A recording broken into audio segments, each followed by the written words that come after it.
Всем привет! И мы в Ильгарте. Здесь мы строим одноэтажный дом. И сейчас у нас идет этап устройства кровли. Кровля непростая. Кровля у нас с покрытием мягкой черепицы Shingles. И сейчас идет вовсю этот этап. Пойдемте посмотрим, покажу, как делается кровля. Вот мы уже на крыше смонтировали мощную стропильную систему.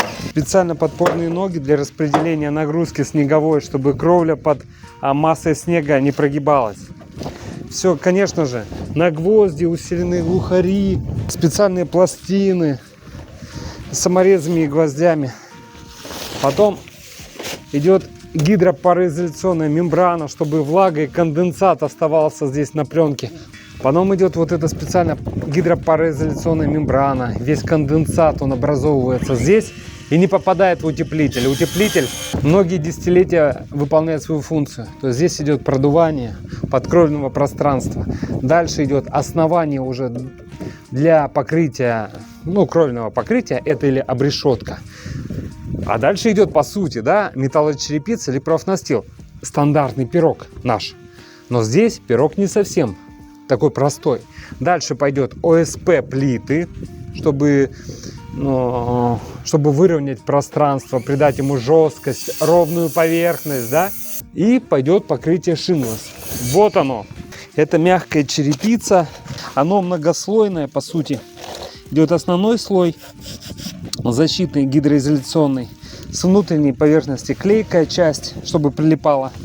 А наружная часть это солнцеотражающие элементы, чтобы вот этот ультрафиолет меньше воздействовал на поверхность, она не выцветала. То есть многослойная структура. И вот такие шашечки, в нашем случае получаются. Такой рисунок. Также обратите внимание на аккуратность укладки. Вот ровненько вот так вот идет по краю. Облицовка угловых соединений. То есть здесь идет стыковка поверхности и сверху еще декоративная часть. Вот все примыкания, угловые соединения тоже аккуратненько идут. Это классно. И оцените всю работу. Надежная, хорошая работа. Все примыкания тоже в дальнейшем идет легкий нахлест. В данном случае под кровлей здесь еще металлическими планками от снега будет все закрываться. Мощная, надежная, хорошая кровля. И это нравится. Это нравится. Смотрите, вот если внутрь еще посмотрите, то есть каждый элемент у меня жестко зафиксирован. Угловые соединения, вот везде, где стропильная нога, вот где стыковки, пластины, стоек сколько много. Вот отсюда видно, сколько там угловых соединений, усиленных уголков, глухарей, пластин, надежность, вот эта мощь. Понимаю, что сюда никто никогда заходить не будет, но видите, дом-то строится на многие-многие десятилетия, не годы, десятилетия. И вот как вы видите, вот в каком это состоянии, то же самое должно быть и лет через 100. Но в нашем случае мы надеемся, так и будет. Класс. Тут очень много философии. Крыша, она не двускатная. Помимо того, что она четырехскатная, это еще ладно. Это легко. Но когда идет декоративный эркер, посмотрите, раз скат, 2, 3, 4, 5. И это надо все, то есть разные углы наклона. Вот вы просто дома попытайтесь соединить эти элементы. А тем более на крыше, когда элементы громадные. И надо войти в единый угол, чтобы это все стыковалось. И вот здесь и была философия, основная сложная философия. Вот эти все подрезки, маленькие элементы, маленькие обрешетки, детали, это фиг с ним. Основная проблема была состыковать стропильную систему. То есть основные там внизу конструкции несущие. Я могу сказать, не каждый сможет.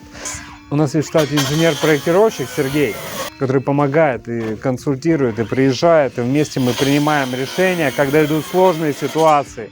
Потому что он может в программе рассчитать углы наклона, подумать. И все-таки, когда много голов, тогда быстрее принимается решение. Вот масштаб угловых соединений идет. И все под разными углами. Понимаете? Вон их сколько. И макушечка вот одна, макушечка другая. Вот идет пристроечка, да, где балкон по первому этажу.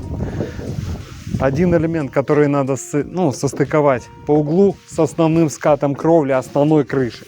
Потом идет другой декоративный элемент в виде эркера. И тут тоже раз скат, два скат, 3, 4 там скатов.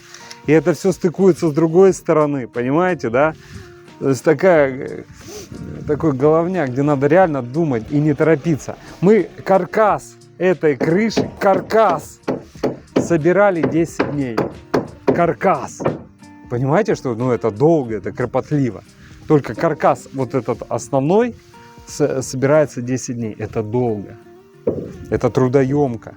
Потому что надо все угловые соединения еще на старте все поймать. Все углы. Чтобы они сходились.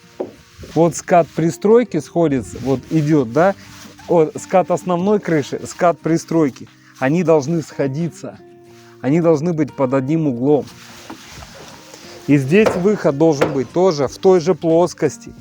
Тут сойтись, там сойтись и тут сойтись. То есть такой строительный вынос мозга. И хорошо, что действительно у нас есть команда, профессиональные плотники, профессиональный инженер-проектировщик, который мы вот через проект, потом через опыт это все воплощаем в жизнь. Ну, благодаря правильному проекту, наличию богатого опыта, даже же не многолетнего, а многодесятилетнего, вот мы спокойно выполняем такие сложные задачи. Дорогие друзья, если и вам необходимо построить дом или сделать кровлю так же ответственно, так же надежно, с любым уровнем сложности, смело звоните, обращайтесь. Компания «Центр домостроения», город Сыктывкар, улица Советская, дом 8, офис 203. Наш телефон 48 47 48. Наш телефон 8 912 848 47 48. Приходите, давайте начнем первую встречу с консультацией. Все расскажем, все покажем, посчитаем, предоставим. Будем рады построить и вам дом вашей мечты. Все, до встречи на консультации. Звоните.